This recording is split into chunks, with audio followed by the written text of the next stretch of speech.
As we all know, NASA is urgently searching for a faster way to get back to the moon. At the same time, SpaceX says it has a plan that could make that return much quicker. Most of that plan is still under wraps, so we only have hints and partial details for now.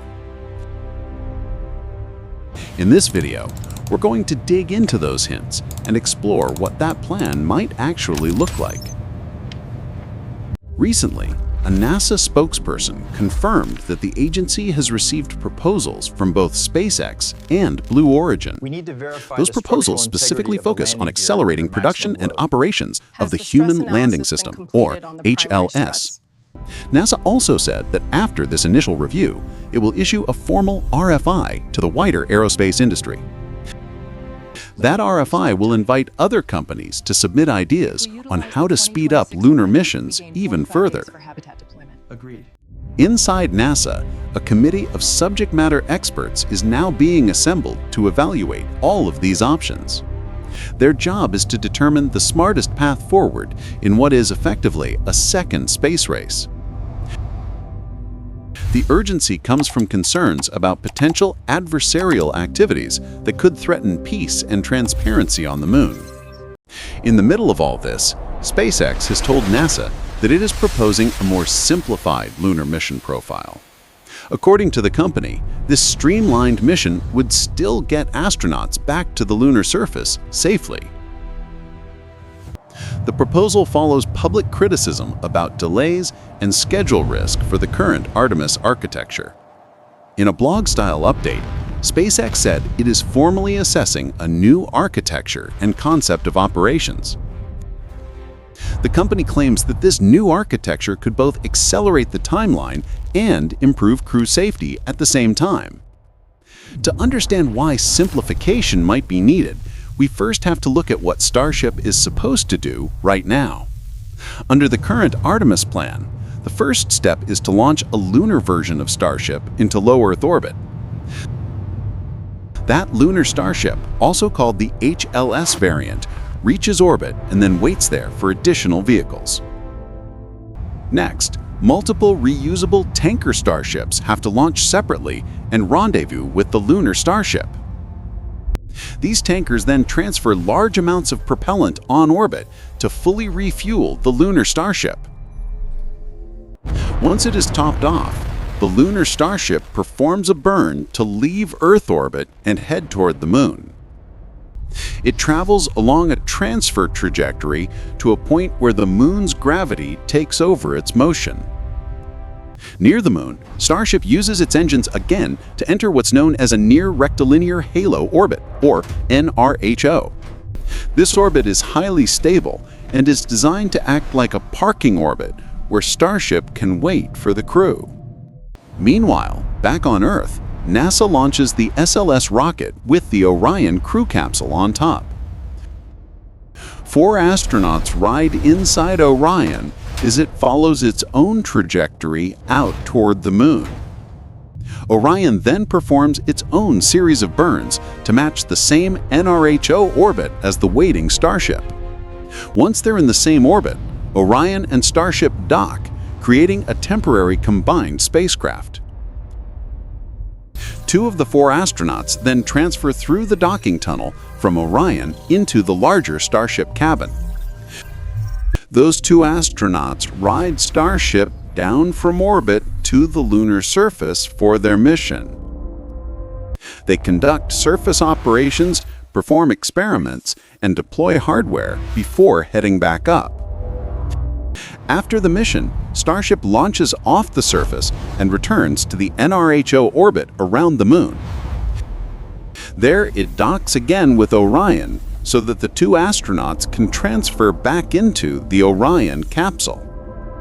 Once everyone is safely back aboard Orion, that spacecraft fires its engines for the journey home. Orion re-enters Earth's atmosphere while the now empty lunar Starship remains in lunar orbit.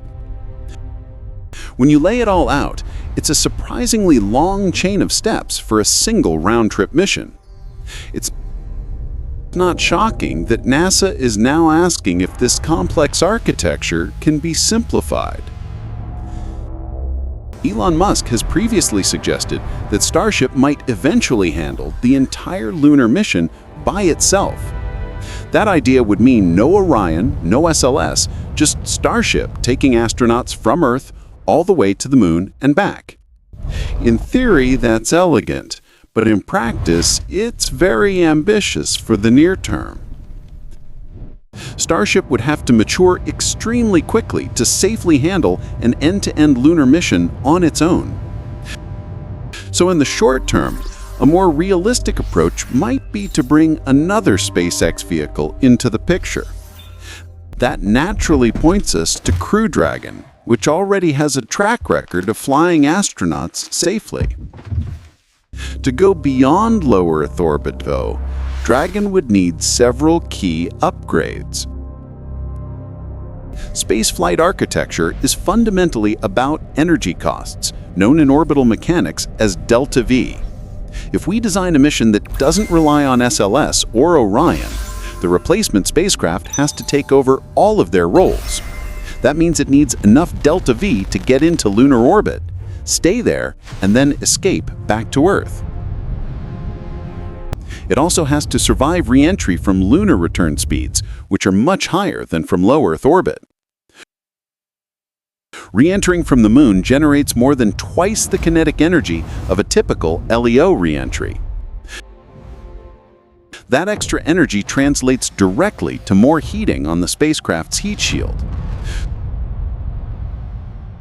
So Crew Dragon's current Pika X heat shield would likely need to be upgraded or even replaced for lunar missions. Beyond heat shielding, the spacecraft must keep the crew alive and healthy for the entire mission duration.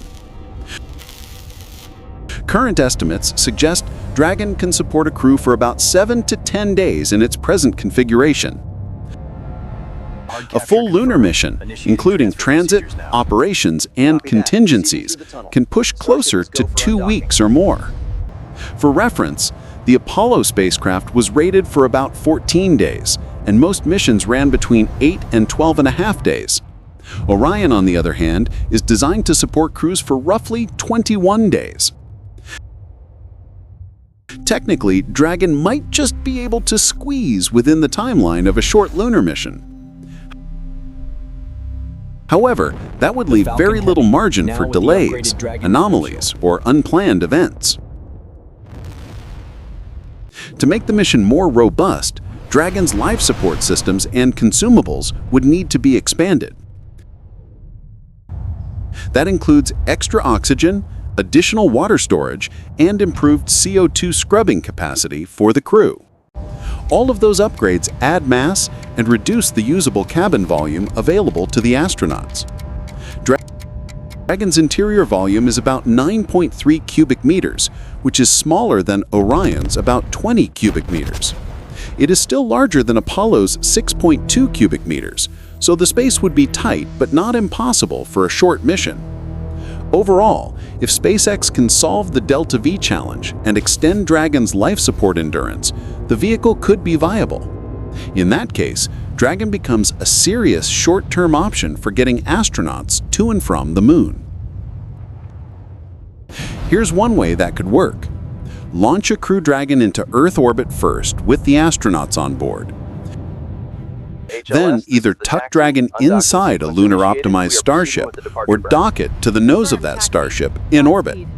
Starship would handle the heavy lifting to lunar orbit and down to the lunar surface while Dragon waits. After the surface mission is complete, the crew could rejoin Dragon in lunar orbit for the trip home.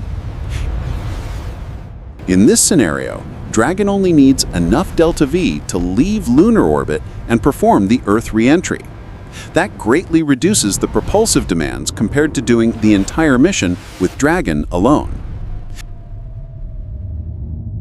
Its life support system would also only have to last for the relatively short return leg. If the Super Draco abort motors or similar thrusters can be repurposed, minimal changes might be needed to Dragon. Starship, however, would still need structural tweaks to carry Dragon internally or mount it securely on the nose. Another simple variant would be to launch the crew on Dragon, just like current missions to low Earth orbit. Once in orbit, Dragon's crew could transfer into the HLS Starship and leave the capsule behind. At that point, Starship would carry the astronauts all the way to the lunar surface, skipping the NRHO step. After the surface work is done, Starship could ascend only into a relatively low lunar orbit instead of NRHO. A lower orbit can actually reduce the total number of in-space refueling flights needed for each mission. That frees up other Starship launches for practical roles, like deploying Starlink or lifting large payloads. In this scheme, Starship would rendezvous in low lunar orbit with a modified Crew Dragon launched earlier. That upgraded Dragon could have been sent there on an uncrewed Falcon Heavy launch. Because that Falcon Heavy flight carries no crew, it doesn't need human rating or a launch aboard system. Falcon Heavy has more than enough performance to push Dragon onto a translunar injection trajectory. Dragon's existing hypergolic thrusters could then handle lunar orbit insertion and fine-tuning the orbit. After docking with Starship and picking up the astronauts, Dragon would perform the burn back to Earth. In this plan, life support only needs to keep 2 astronauts alive for a few days in transit. That requirement fits comfortably inside Dragon's current or slightly upgraded capabilities. Overall, if SpaceX can solve the Delta V challenge and extend Dragon's life support endurance, the vehicle could be viable. In that case, Dragon becomes a serious short-term option for getting astronauts to and from the Moon. But what if Elon Musk insists on using Starship alone for the entire lunar mission, with no Dragon or Orion at all? The key question is whether the lunar Starship can actually come all the way back to Earth. Right now, the lunar version doesn't have enough Delta V to escape lunar orbit and return to Earth on its own. Even if it did, there's a second, more fundamental problem. It lacks a proper heat shield and control fins. Without those, it simply could not survive the brutal re-entry through Earth's atmosphere. That limitation makes direct Earth return by the current lunar Starship a total non-starter for now.